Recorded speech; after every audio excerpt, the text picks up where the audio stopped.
আসসালামু আলাইকুম everyone, welcome back to my channel cooking by Shamima থেকে। আমি শামিমা তানভীর চলে আসলাম আপনাদের মাঝে নতুন একটা রেসিপি নিয়ে। রেসিপিটার নাম হলো ডিম পেঁয়াজের পাকোড়া। আমার যা যা লাগছে, প্রথমত লাগছে এখানে ডিম 3টা, আধা কাপ চালের গুঁড়া, আধা কাপ বেসন, টোটাল 1 কাপ। যেহেতু আমি দেশি পেঁয়াজ ইউজ করছি সেহেতু 8টা দেশি পেঁয়াজ। এখানে আমি ঝাল কম খাই এই জন্য 4টা কাঁচামরিচ। এখানে হাফ চা চামচ জিরা গুঁড়া, হাফ চা চামচ লবণ, 1.5 চা চামচ হলো আপনার চাট মশলা, চিলি শুকনা মরিচ আছে, চিলি ফ্লেক্স আছে, ধনিয়া পাতা আছে, এখানে আছে হলো আপনার হাফ চা চামচ জিরের গুঁড়া। তো আমি এখন যেটা করব, প্রথমত এই পেঁয়াজটা এখানে দেব। পেঁয়াজ দেওয়ার পরে আমি দেব হলো আপনার লবণ। লবণ দেবার পরে আমি যেটা করব, এটা ভালো করে একটু মিক্সড করব। এটা মিক্সড করার পরে আমি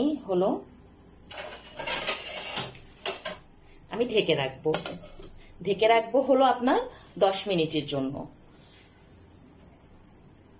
তো 10 মিনিট পর আসছি ফিরে। তো আমি 10 মিনিট পর আসলাম।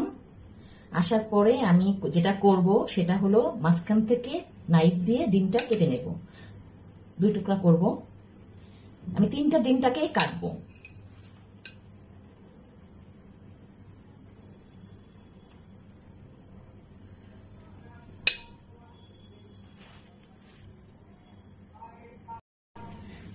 তো আমি মাঝখান থেকে ডিমটা কেটে নিলাম, 2 টুকরা হলো। তা আমি এখান কাটার পরে আমি যেটা করব সেটা একটা ডিম আমি সরায় রাখবো। তারপর যে মাঝখান থেকে আমি কাটছি ওইটা আবার আমি মাঝখান থেকে একটা কাটবো, মানে একটা ডিম থেকে মোট 4টা হবে টুকরা। 4টা করলাম।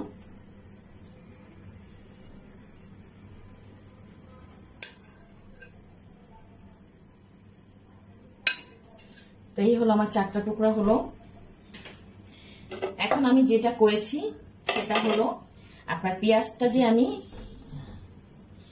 লবণ দিয়ে মাখায় রাখছিলাম 10 মিনিটের জন্য, সেখানে আমি ফার্স্টে এই আটা চালের গুঁড়া আর আপনার বেসন যে আমি 1 কাপ নিয়েছিলাম ওটা দিয়ে দেব। পেঁয়াজের সাথে যে আমি বেসন আর চালের গুঁড়া দিলাম সেখানে আমি এখন ধনিয়া পাতা, আমি মাপগুলো আগেই বলে দিয়েছি, এখানে জিরার গুঁড়া, চাট মশলার গুঁড়া, শুকনা মরিচের কাঁচা মরিচ 4টা, এখানে হলো আপনার এলাচ দারচিনি যে গুঁড়াটা হয় ওইটা। তো আমি এটা সুন্দর করে মাখাবো।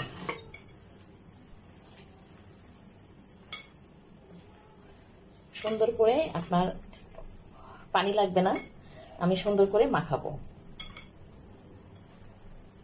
এটা পানি ছাড়াই আপনার মনে করেন এটা হয়ে যাবে, পেঁয়াজের যে একটা থাকে না পেঁয়াজ লবণের, সেটার ভিতরে আপনার জিনিসটা হয়ে যাবে।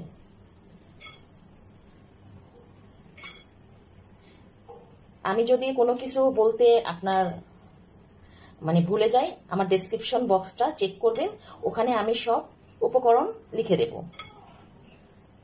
তো আমি মাখানোর পর তারপর আমি যেটা করব, ওই যে অর্ধেক ডিম যে আমি রেখে দিয়েছি ওটা আমি দিয়ে দেব।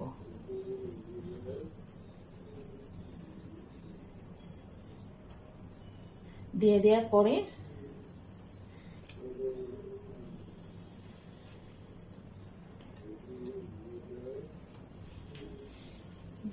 পরে আমি এটা আবার ভালো করে একটু মাখিয়ে নেব।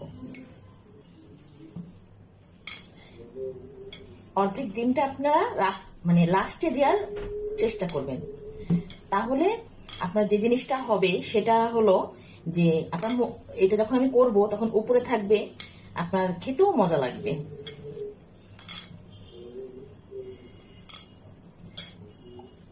বাসায় এভাবে ট্রাই করে দেখবেন, ভালো লাগলে আমার কমেন্টস বক্সে জানাবেন। আর আরেকটা কথা যেটা হলো যে আপনারা যদি আমার পাশে থাকেন তাহলে আমি আরো অনেক রেসিপি নিয়ে আসবো। প্লিজ আমার চ্যানেলটা সাবস্ক্রাইব করবেন, লাইক দিবেন, কমেন্টস করবেন, পাশে থাকা বেল আইকনটা বাজিয়ে রাখবেন, আমি কোনো রেসিপি দিলে নোটিফিকেশন যাবে। তো আমি একটু হাতে তেল লাগিয়ে নিয়েছি। তো আমি যেটা করব এভাবে করে আপনার করব। তো যত পাতলা হবে এটা খেতে ততটাই টেস্ট লাগবে। তো আমি এই জিনিসটাকে এই যে এরকম হবে জিনিসটা।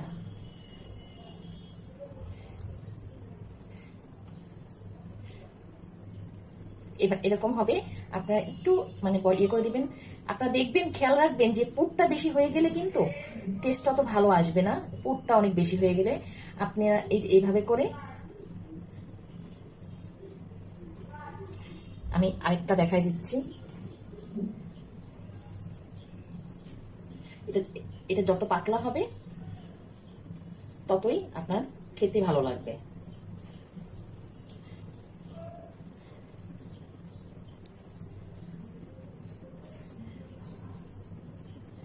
এই যে এরকম হবে জিনিসটা। পড়াই আপনার হবে একটু হালকা একটু করে দিবেন। আমি আরেকটা আপনাদের সুবিধার জন্য আমি দেখাই দিচ্ছি। অবশ্যই হাতে একটু তেল মাখিয়ে নেবেন। আগে প্রথমে জিনিসটা এরকম করবেন।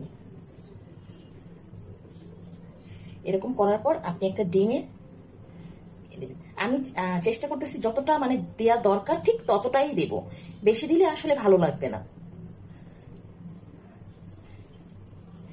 প্লিজ কুকিং বাই শামিমা চ্যানেলটা ভিজিট করবেন, পাশে থাকবেন। আপনাদের অনুপ্রেরণা পেলে আমি আরো রেসিপি শেয়ার করব। আপনারা কমেন্টস করলে আমার ভালো লাগে, আমি আরো মানে সাহস পাই আপনাদের সামনে রেসিপি আনতে। তো জিনিসটা এরকম হবে।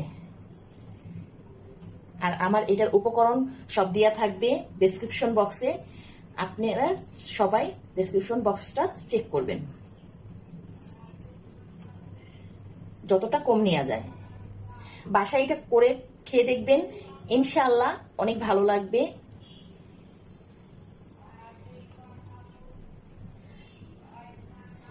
আমি চেষ্টা করতেছি আপনাদের যতটা কম দিয়ে।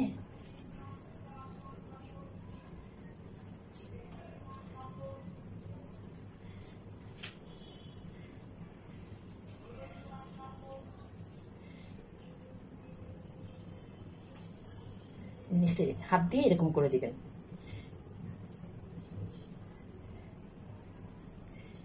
এই হলো। তাহলে চলেন আমরা এগুলো ডিপ ফ্রাই করে দেখি। ডিপ ফ্রাই করে দেখি কেমন হলো। এই যে আমি সবগুলা বানিয়ে নিয়েছি। তো এখন দেখি ভাজার পর কেমন দেখতে হয়। চলুন তাহলে ভাজা যাক। তো আমি ভাজা শুরু করে দিচ্ছি। আমি তেলটা হালকা একটু গরম করে নিয়েছি। তো এই যে আমি ছেড়ে দিলাম।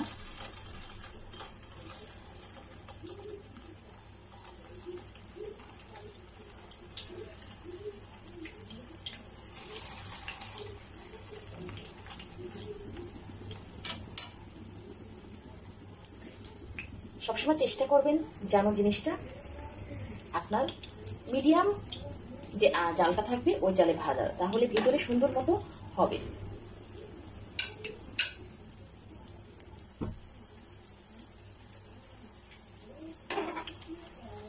একটু মাঝে মধ্যে আপনার ঘুরিয়ে দিতে হবে যেন সব পাশ হয়। আস্তে আস্তে একটু ঘুরিয়ে দিতে হবে, তাহলে সব পাশ সুন্দর মতো ভাজা হবে। ব্রাউন হয়ে গেলে আমরা উঠিয়ে ফেলবো। আপনারা বাসায় অবশ্যই ট্রাই করবেন।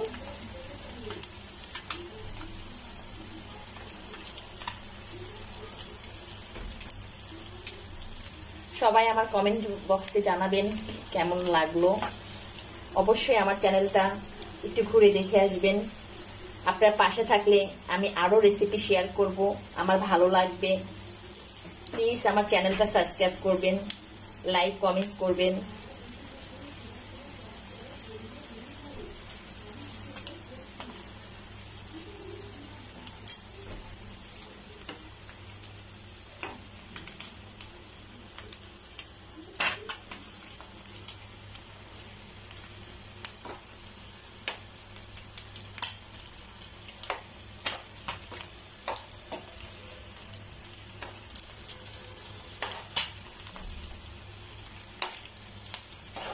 এভাবে ঘুরিয়ে ঘুরিয়ে ভাজলে জিনিসটা সব জায়গায় আপনার কালারটা ঠিক আসবে।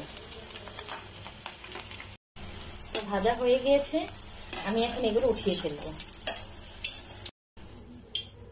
এই যে আমার ভাজা হয়ে গিয়েছে, আমি এখন তুলে ফেলছি। কালারটা দেখতেই পাচ্ছেন, ভালো আসছে কালারটা। তো এখন আমি এটা সাজিয়ে আপনাদের দেখাচ্ছি কেমন হলো। এরকম হয়েছে সাজানোর পরে আমি একটু সাজিয়েছি, আপনাদের ভালো লাগলে আপনারা সাজাবেন। সাথে একটু সস দিয়েছি, সস দিয়ে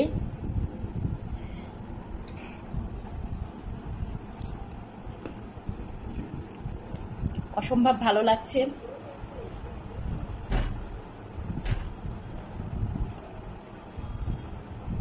আবার দেখা হবে নতুন রেসিপি নিয়ে। এখনকার মতো বিদায় নিচ্ছি। আল্লাহ হাফেজ।